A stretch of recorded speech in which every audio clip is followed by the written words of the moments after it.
Hello and welcome to Link Ahead, the City of Dublin podcast. And we are starting off with a very specific number for a very specific reason, Bruce, and that is 243. As in 243 acres of land that will enable Dublin to continue to transform into the most dynamic, diverse, and sustainable city of choice in the country. This acquisition, these 243 acres, and the surrounding area will combine sports, transportation, infrastructure, and economic development that perfectly dovetails into Dublin's overall master plan. People are really excited about this, Bruce, and I'm really excited about this episode. We have the woman leading the charge is none other than our city manager, Megan O'Callahan. Plus, we welcome Samantha Shepard from SportsOhio. Welcome to you both, and thanks for joining Link Ahead. Thank you for having me. Excited to be here. Thank you for having me back. Megan, to you first. Give our listeners the scoop on this purchase. This involves land in both Franklin and Madison counties, right? It does. This acquisition, it includes land in our West Innovation District and also to the west of our existing city boundaries. And as a result of that, we do end up with parcels in both Franklin County and Madison counties. And the parcels all encompass the areas that are known as SportsOhio, Shepard Excavating, and the Carter Farms. So early in July, Dublin City Council authorized the purchase of this property. And following that authorization, we have been doing a lot of work. There's a lot associated with acquiring this amount of land. So we've been working on putting together the necessary financing package and taking all those steps to make sure that we have the financing in place to finalize the acquisition. So at this point, we anticipate closing on schedule, which is in September. And things are early. We're in our early stages, but we are excited to accomplish that closing in just a few weeks. This acquisition, it is significant. It can be leveraged for a number of strategic opportunities, and those strategic opportunities are all related to and in furtherance of our economic development, transportation enhancements, as well as recreational expansions. So as everybody knows, Dublin, we're known for our planning, and we're very diligent about our planning, thoughtful about our planning. And this acquisition, it does advance several of our strategic initiatives and plans. And we are excited that it's in furtherance of our recently adopted Envision Dublin community plan, a recently adopted economic development strategic plan, as well as our parks and recreation master plan. So this acquisition, it'll enable the completion of University Boulevard. So in previous years, we've built two sections of University Boulevard, one out by the OU campus in Dublin, and another section that runs alongside the Ohio State University Wexner Medical Center Ambulatory Care Center. So it's important in furtherance of our thoroughfare plan that we connect those two sections, and we'll have a completed University Boulevard at some point in the future. Samantha, your family is at the center of this exciting real estate deal. Now, you've owned and operated Shepard Excavating for 40 years and SportsOhio for 30 years. I mean, it must be exciting to be at the beginning of this transformation. It really is very neat. When my father started Shepard Excavating and then the sports park in the mid-90s, there wasn't anything else out in that area besides farm field and a couple of homes and other businesses. So to be a part of Dublin's history and growth over the past 30 years into the new millennia and now into the 2020s, it's very exciting to see the economic boom in the area, and just especially from my point of view, the boom in the golf industry and more people taking up the sport.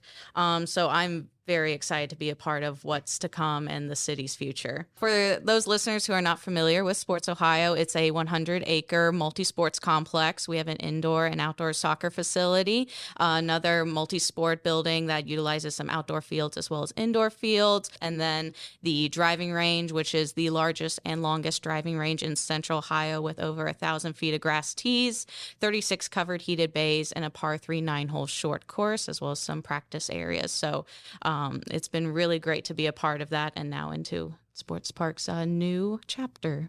Yeah, what a tremendous asset. And you mentioned golf. So let's talk a little bit more about that. We know that's really your baby, right? As the VP of the Golf Center. Tell us about your role there. Sure. So my brother and I started working at the driving range when we got back from college in 2019. At that point, it was, we had some competition in the area, and this was pre-COVID. So once COVID really settled in. There wasn't much else for anyone to do. Well, luckily, golf is one of those few outdoor sports that you don't need to organize a bunch of people. Right. So golf everywhere took off in 2020, and we really saw that boom. And so that was really exciting to see. You would look down the line at the driving range and see couple dozen new golf bags. So there's so many people get into the sport, and we've worked really hard to bring especially the driving range up to where it is now. We've hired some really talented young men to be our superintendents. They have a very great proactive approach to turf maintenance. So we're not like other facilities that don't take great care of their greens. We are very proud of our greens. We're very proud of our grass on our driving range. And we've been really happy with how things have gone with that. I myself am not a golfer, so it's kind of ironic. We're still kind of scratching our head on that. How are you not a golfer on there? Well, Megan golfs. I think we need to get her out there to the driving range. Let's correct that. Used to. I wish I had more time, but that has not been something that I've had recently. Samantha, you're still operating as is for the next year, right? That is correct. We are going to be running the sports park up to a year until the city picks out a fabulous management company to take over for us. So that's going to include the driving range. Nothing's going to change with the driving range. We are working hard to work through staffing issues to get soccer back up and running, as well as field sports. Our power play spot, which had the go-karts, batting cages, and putt-putt, we have had closed since COVID. And Megan, from your standpoint, I know I heard you talk about you thought working through the deal was going to be the difficult part, but now it's learning the business, doing your homework. Talk about from the city standpoint what we're doing over the next year. Absolutely. This is a really, really important time because there's a lot of work to do, and it's extremely important that we get it right. So we're going about this very thoughtfully, engaging a lot of experts. We're doing a lot of benchmarking of successful sports complexes around the country. So we're identifying best practices, lessons learned, talking to a lot of people.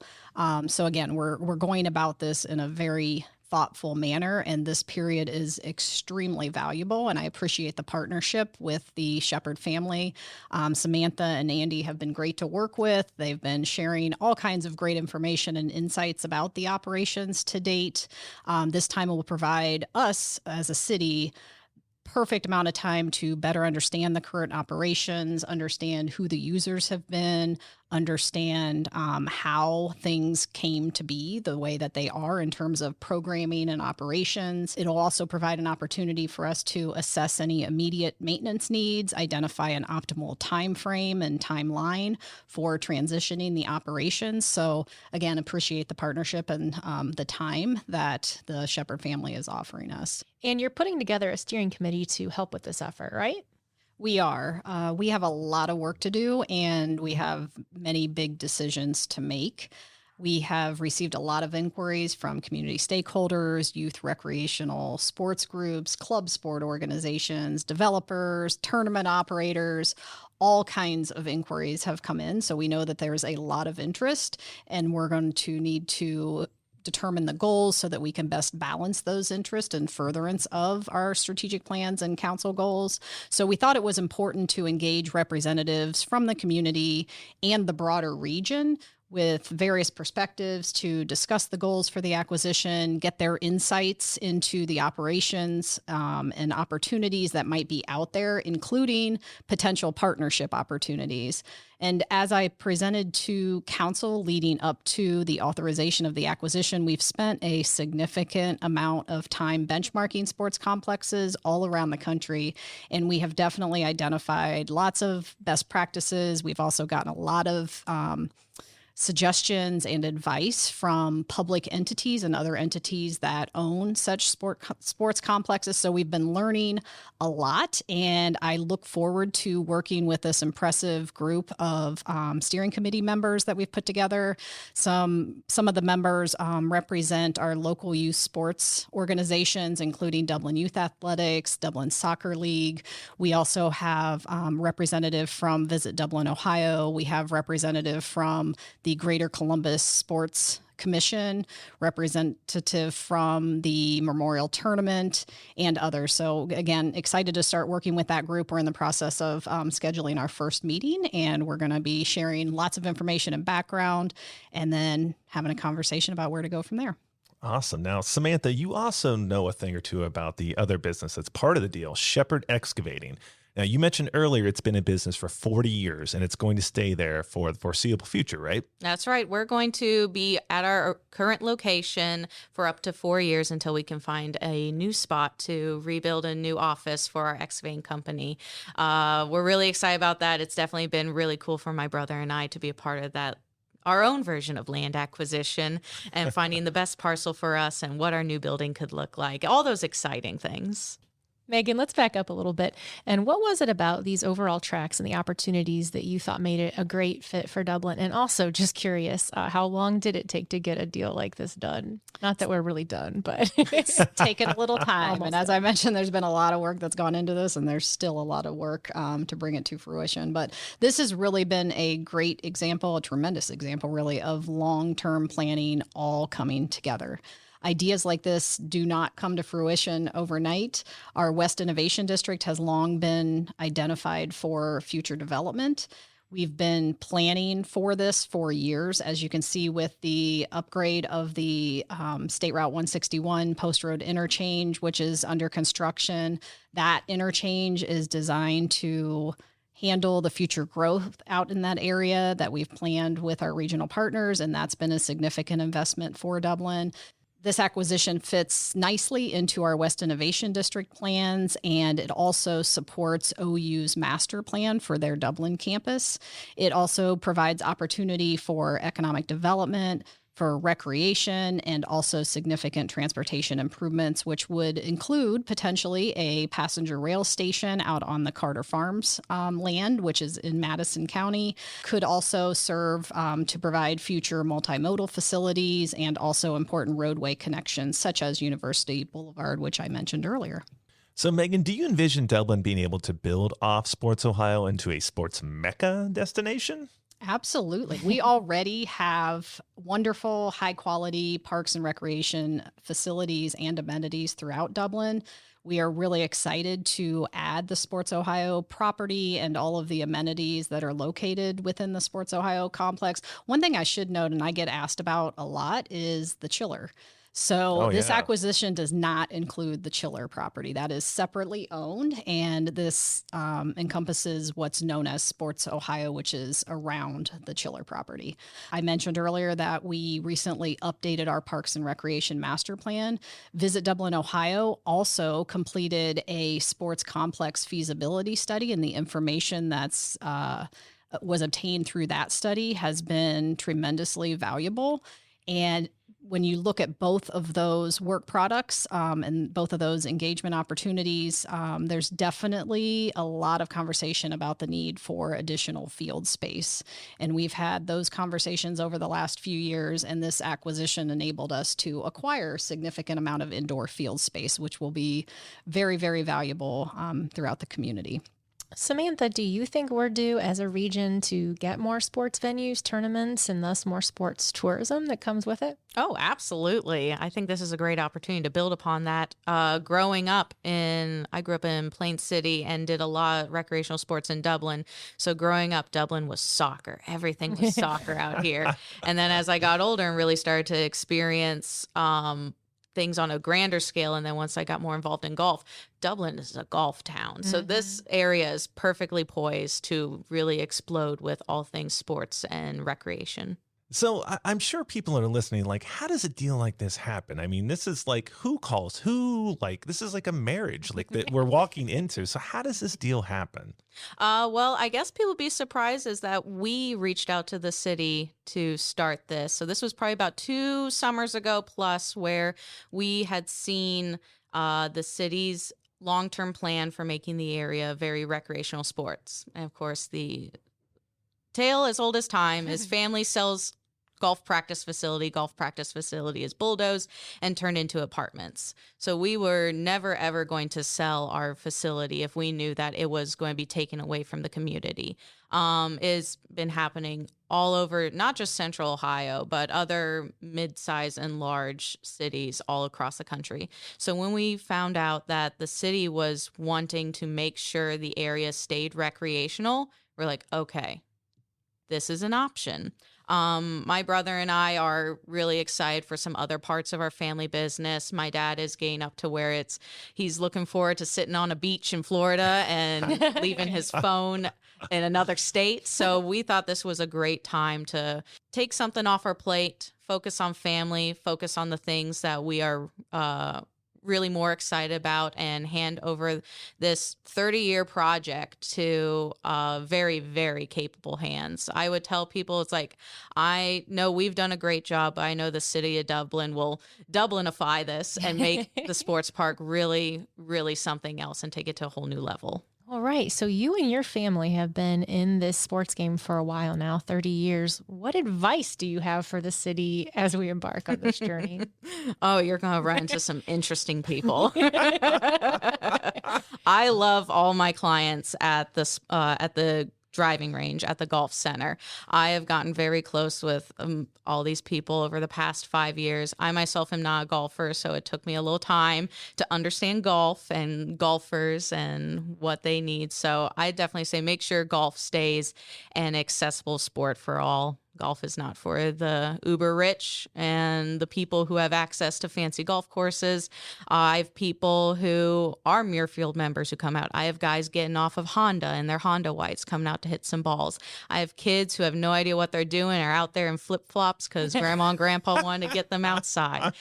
Golf is for everyone. That goes for every sport in our complex. I want people to get active, and I especially want youth to get attached to a sport and build those good habits early and hopefully take that activity through the rest of their lives. So, Megan, you get that phone call. What happens next? Well, I think I did cartwheels down the hallway.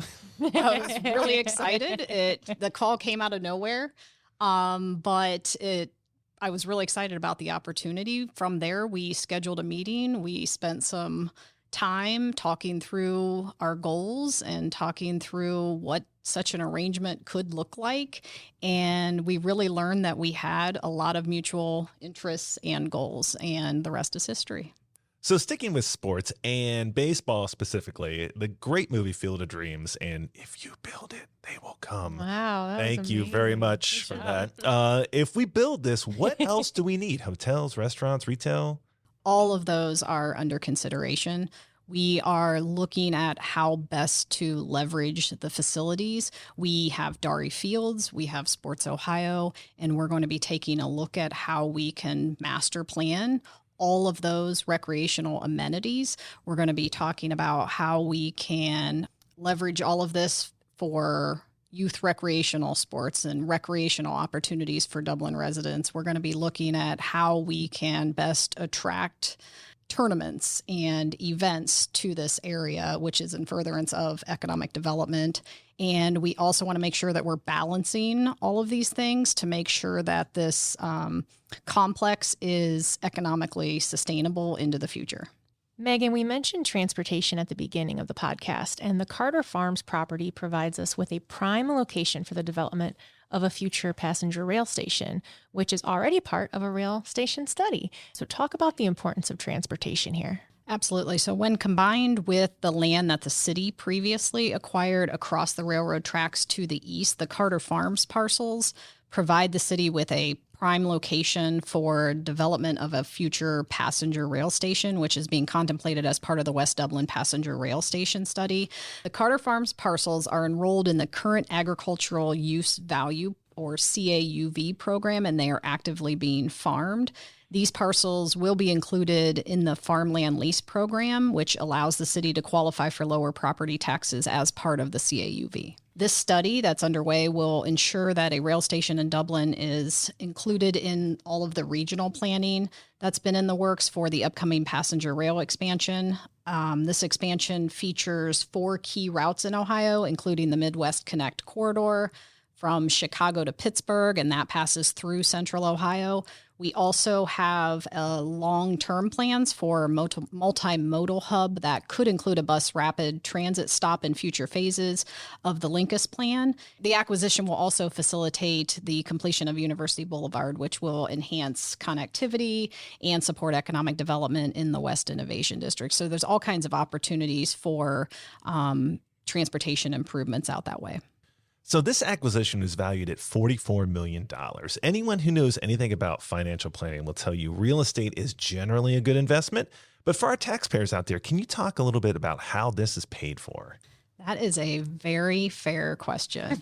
And there was a lot of thought and planning and consulting with our financial experts that went into planning for this acquisition.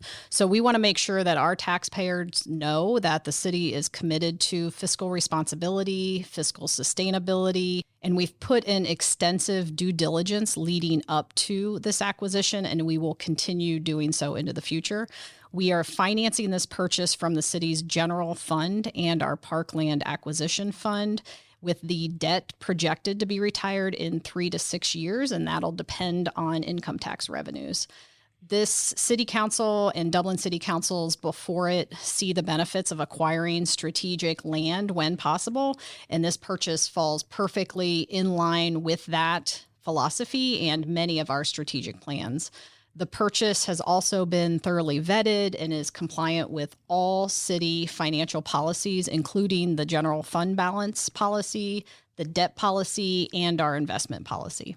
Well, as we start to wrap it up, let's come back to sports in this way. So the Olympics wrapped up in August, and there's always water cooler talk around, did you see the 100-meter hurdles? Oh my gosh. Or how about Steph Curry just dominating for Team USA? Sports and team sports specifically bring athletes together for the good of the whole. Samantha, can you talk about seeing this on a daily basis as part of your job? Oh, of course. I see people come out to the driving range as individuals, and after they come out, often enough, they start leaving there with little friendships that they've made along the way. Golf is an interesting sport, especially not at our facility, but many golf courses will pair up individuals with strangers to play their course. And so right there, you're building just little friendships that are completely based around one activity, and people develop so much friendship and shared stories and a good laugh and community around particularly golf. But then you look at our soccer leagues, and that's where people have been, especially Soccer First, people have been playing at Soccer First for probably 2 or 3 generations of Central Ohio people, especially youth. I took lessons and camps there.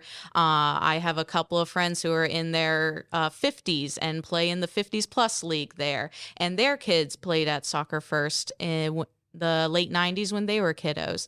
So it's sports just really bring people together, and you don't have to really play the sport to really enjoy the camaraderie that comes with it. As with every episode, once we reach the end, that means it's time for rapid fire questions. So these will go to both of you, and we will stay with the sports theme. Samantha, if you could play any sport in the world, what would it be? I guess I have to say golf. I thought you were going to say anything but golf. How about you, Megan? Pickleball. I feel like I'm the only person on the planet this time that has not played pickleball. And I used to play tennis growing up. I was on the high school tennis team, and I have not tried pickleball. Samantha, a sports figure athlete you'd most like to meet? Oh, I think I'd really like to meet Arnold Schwarzenegger. Wow. Oh, fun. You know, he comes to Central Ohio every year for the Arnold. One day. Bring him out here. I'll find him. Megan, same question. Well, considering I just spent a lot of time watching the Olympics, I'll say Simone Biles, That's the greatest of all time. That was amazing. Wow. I watch her do her thing, and I have no idea how she does it. Can you name the movie in at least one star from this quote? If you can dodge a wrench, you can dodge a ball.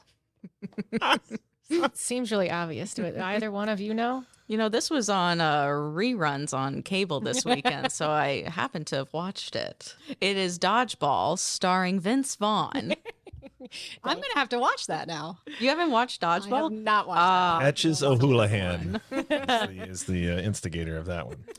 Okay, let's start with Megan. What sporting event would you most like to attend anywhere in the world? How about all sporting events? And I'd love to go to the Olympics. I was There going you to go. say. I can't stop talking about the Olympics. Would have gone to the so- Paris Olympics. That would've Yes, been yes. So fun. all the sports. Samantha, same question. I would love to attend the waste management tournament. It is one of the first golf tournaments of the season. It's always out in Arizona, and it is known for its rowdy atmosphere. that, There's yes. some iconic videos of a couple of golfers making their putts, taking their shirts off, whirling them over their heads while all the spectators throw their cups onto the green. So it just seems like quite the I experience. thought I knew a lot about you, but I am learning a lot about you in this hour. Okay, this does not have to be an athlete, but it could be. If you could pick anyone to give you a lesson in anything, who would it be? Well, I'll keep it sports related. I would love to take a golf lesson from John Daly. Oh, I got some loud, zazzy pants I bought from some hippies in Australia, and I think we could match. Wow. Can I piggyback on that golf lesson? Yeah, and I think we found the title to your autobiography, something about buying pants from hippies in Australia. I mean, I would read that. Now let's bring it back to Dublin. Megan, to you first. Where do your kids like to eat in town? Well, my kids are 8 and 11, McDonald's. so they don't have very sophisticated palates. So yes, and we are always on the run. So Wendy's, McDonald's, and hopefully one day I will expand their horizons. All right, where do you like to eat without the kids? Oh, wow. Anywhere. I am not picky. Anywhere. Samantha, same question to you. Your favorite foodie spot in Dublin? Ooh, well, my husband and I's first date ever was at Condado's, so that holds a special place. But over the past 3 years, I've been trying to work through Katzinger's sandwich menu, and I'd say about 75% of the way. So Katzinger's, if you're listening, could I get some more sandwiches, please? Well, you get all you can eat pickles. That's it. Samantha and Megan, thank you so much for joining us on Link Ahead. Of course, thank you for having me. This was a blast. Thank you very much for having me as well. And thank you, Samantha, for joining us. I really appreciate all of our interactions over the last few months and all that your family's done for the community over the years. Of course. Well, what a fun episode. And to our listeners, thank you as well for taking the time to connect with your city. Tune in next time as we continue to explore the many personalities and experiences that make Dublin a thriving place to live, work, and grow.